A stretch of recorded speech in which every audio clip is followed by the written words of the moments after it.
You have tried to think your way into mental strength. It didn't work. You read the books. You listened to the podcasts.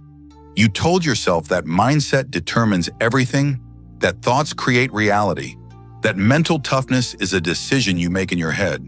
And when the pressure arrived, you collapsed anyway. Not because you lacked intelligence, not because you didn't understand the concepts, but because you believe mental strength lives in your mind when it actually lives in your body. This is the first thing you must understand. Your brain does not exist separate from your flesh. It is not a commander issuing orders to a vessel. It is tissue, 3 pounds of wet machinery floating in your skull, completely dependent on the blood that feeds it, the oxygen that sustains it, the chemical messengers that regulate it. When your body is weak, your brain receives one message: threat. Every thought you have travels through a nervous system that is either stable or collapsing. Every decision you make passes through organs that are either nourished or starving. Every moment of stress activates systems that your physical condition either handles or buckles under. You cannot override this with positive thinking. Your ancestors who survived did not survive because they had better mindsets. They survived because their bodies could run when predators appeared, could fight when rivals attacked, could endure when food disappeared. The weak ones, regardless of their mental beliefs, died. Your brain evolved inside that reality. It still operates by those rules. When your cardiovascular system is compromised, your brain interprets every challenge as potentially fatal. When your muscular system is underdeveloped, your nervous system remains in permanent low-level panic. When your metabolic system is dysregulated, your prefrontal cortex, the part responsible for discipline and decision-making, loses the energy war to your primitive brain. This is not metaphor. This is physiology. The reason you quit on day 12 of that commitment was not because you lacked mental toughness. It was because your body sent a survival signal your brain could not ignore. You have been approaching this backward. You believed you needed to build mental strength first, then physical strength would follow. But the causation runs in reverse. Physical capacity creates the biological foundation for mental resilience, not the other way around. This is why monks who sit in meditation for hours first spend years doing manual labor. This is why ancient warriors train their bodies before they train their minds. This is why every legitimate tradition that produces genuinely disciplined humans begins with physical transformation. They understood what you forgot. Your mind is not separate from your body. It is an emergent property of it. When your body is strong, your brain receives different information. The heart rate variability improves. The stress hormone regulation stabilizes. The neural pathways associated with threat response quiet down. Your prefrontal cortex wins the energy allocation war. This creates the biological capacity for what you call mental strength. Without this foundation, you are trying to build discipline on sand. You have felt this before, you just didn't recognize it. Remember the last time you completed a genuinely difficult physical task, a long run, a heavy lift, a cold exposure protocol. For the hours that followed, your mind was different. Not because you told yourself inspiring thoughts, because your body sent your brain a different signal: capable, resilient, strong. That feeling faded because you didn't build the system that makes it permanent. This is the second principle. Physical strength must be systematic, not episodic. Your body does not respond to occasional effort. It responds to consistent demand. One hard workout gives you a temporary neurochemical shift. 60 consecutive days of demand restructures your entire biological operating system. Your mitochondria multiply. Your muscle fibers adapt. Your cardiovascular efficiency increases. Your endocrine system recalibrates. Your nervous system develops new baseline settings. This is not about aesthetics. This is about creating the physical infrastructure that mental resilience requires.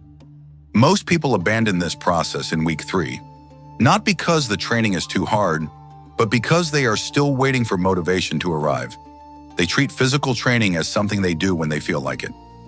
Good. Let them wait. You will understand what they do not. Physical training is not the thing you do when you are motivated. It is the thing that creates the biological conditions where discipline replaces motivation entirely.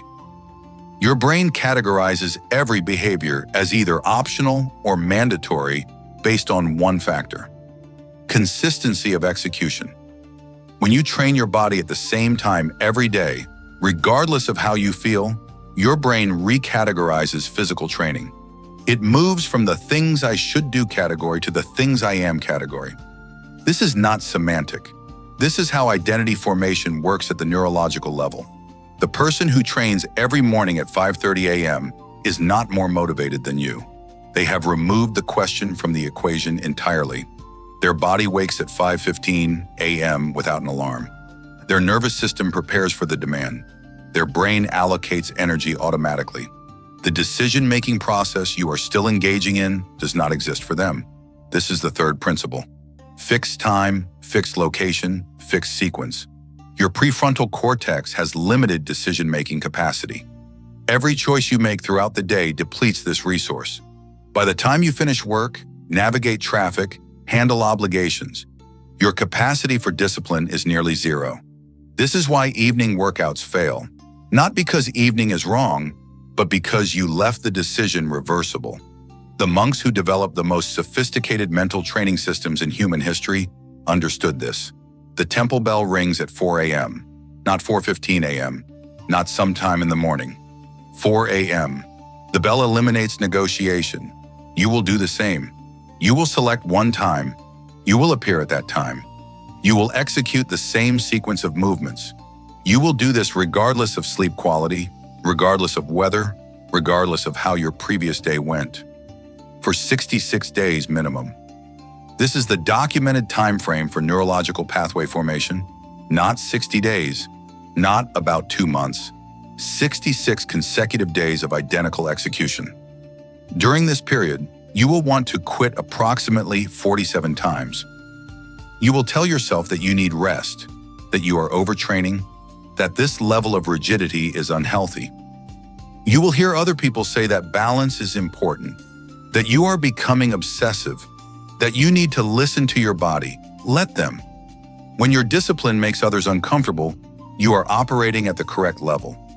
Your body does not need more rest, it needs consistent demand. The discomfort you feel is not injury, it is adaptation.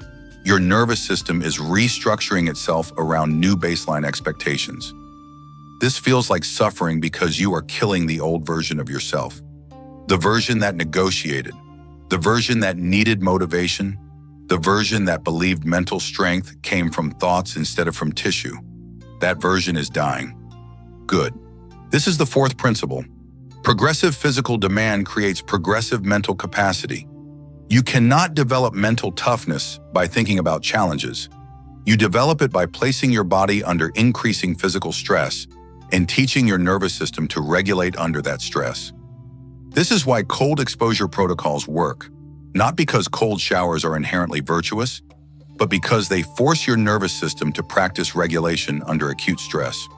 Your brain learns that discomfort is not danger. Your body learns that it can function despite the panic signals. This transfers to every other domain. The person who can regulate their breathing in freezing water can regulate their breathing before a difficult conversation. The person who can complete the final set when their muscles are screaming can complete the final hour of work when their mind is screaming.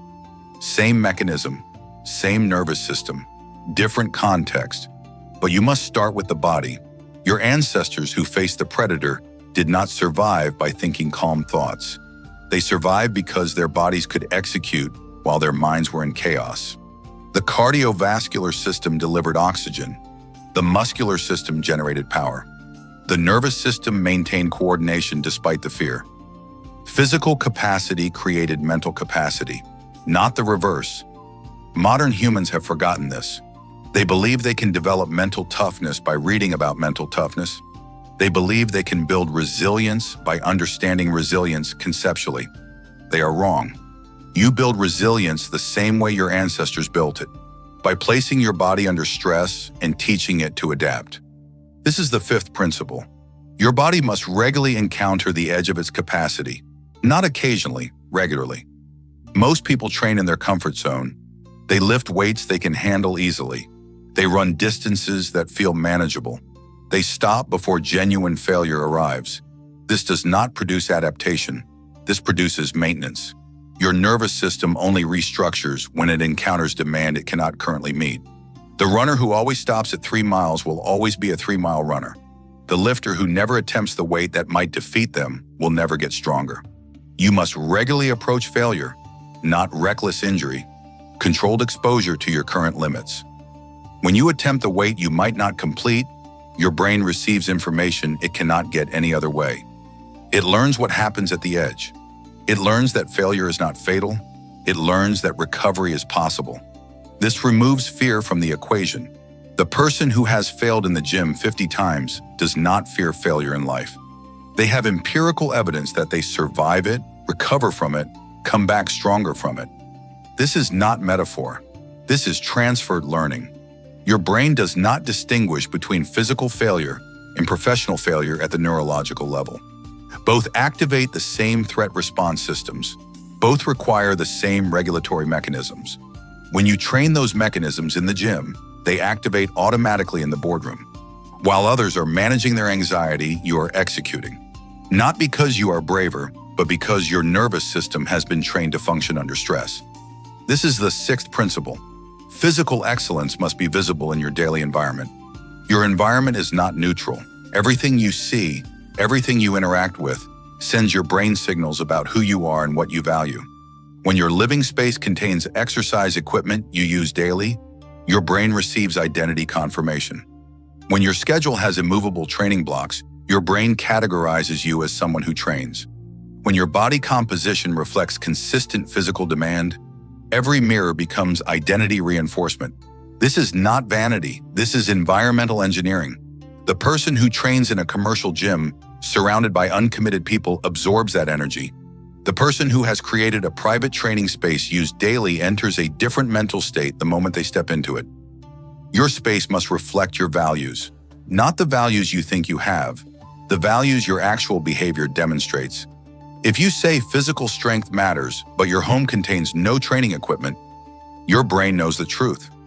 If you say discipline is important, but your calendar shows negotiable training times, your nervous system categorizes you correctly. You cannot lie to your body. It knows what you actually do. It knows what you actually prioritize. It knows the difference between what you say and what you demonstrate through repeated action. This is why transformation requires environmental transformation. You must create space that makes the new identity inevitable. Space that removes alternatives. Space that makes discipline easier than comfort. The Japanese concept of mie, the space between things, applies here. The space between your bed and your training equipment determines whether you train. If your training equipment is in another room, downstairs across town, you have created space that requires motivation to cross. Remove that space. Your training equipment must be closer than your phone. Your training clothes must be easier to access than your regular clothes. The path to discipline must be shorter than the path to comfort. This is the 7th principle. Recovery is not rest, it is active restoration. You have confused rest with recovery. Rest is passive. Recovery is intentional restoration of capacity. Your body needs sleep. It needs nutrition. It needs mobility work. It needs deliberate nervous system regulation. Most people ignore recovery until injury forces it. Then they rest completely, deconditioning in the process, losing the adaptations they built. This is backward. Recovery should be scheduled with the same rigidity as training. Not when you feel like it. Not when pain arrives. Daily. Your fascia needs mobility work daily. Your nervous system needs regulation practice daily. Your nutrition needs to support recovery daily. This is not optional self-care. This is system maintenance. The person who trains hard but recovers poorly is building a machine that will break. The person who trains moderately but recovers systematically is building a machine that runs forever. You must decide which machine you are building. Your body will follow the pattern you establish. If you establish a pattern of demand without restoration, it will eventually rebel. If you establish a pattern of demand with systematic restoration, it will adapt indefinitely. This is not theory. This is how biological systems work. The Zen monks who maintain physical training into their 90s do not have superior genetics. They have superior systems. They place demand on their bodies daily. They restore their bodies daily. They have been doing this since they were 20. 60 years of consistent demand. 60 years of consistent restoration. This creates bodies that do not degrade normally. This creates minds that do not weaken normally. Because the mind cannot be strong when the body's falling apart. You are watching this happen to people around you. They are 45 years old with the physical capacity of 70-year-olds. They cannot climb stairs without breathlessness. They cannot lift their own body weight. They cannot regulate their stress response. And they wonder why they feel anxious, why they lack discipline, why they cannot maintain focus. Their minds are receiving accurate information from their bodies. You are failing. You are weak. You are declining. No amount of positive thinking overrides that signal. You will not become one of them. You will build the body that sends your brain different information. Strong, capable, improving. This requires you to abandon the idea that physical training is about appearance. It is not about aesthetics. It is not about impressing others. It is not about fitting into smaller clothes. It is about building the biological infrastructure that mental strength requires. When someone asks why you train every single day, you will not explain this to them. They will call you obsessive. They will say you are taking it too far. They will suggest that balance is healthier. Let them. They are operating with bodies that send panic signals. You are operating with a body that sends capability signals. They negotiate with discipline daily. You eliminated negotiation 66 days ago. They wake up and decide whether to train. You wake up and train. The decision no longer exists. This is what mental strength actually looks like. Not thoughts, not affirmations, not mindset. Biology. Your cardiovascular system handles stress efficiently. Your muscular system generates force reliably. Your nervous system regulates automatically. Your endocrine system maintains stability. This is the foundation. Everything else you have tried to build, you tried to build on weakness. Now you know why it collapsed. The body comes first. Always. Not because the mind does not matter, but because the mind cannot function when the body is failing. You have 66 days to prove this to yourself. Same time, same place, same sequence. No negotiation, no exceptions, no days off. When this period ends, you will not be the same person who began it. Your nervous system will have restructured. Your identity will have shifted. Your brain will have recategorized who you are. The person who negotiates with discipline will be dead. The person who executes automatically will remain. Others will notice something different about you. They will not be able to name it. They will say you seem more focused, more calm, more capable. They are detecting what they cannot articulate. Your body is sending signals your mind can use. Strong, reliable, unshakable. This is not the end of the process. This is the beginning, but it is the correct beginning. Physical strength first, mental strength follows. Not because you believe this, because biology demands it. Now begin.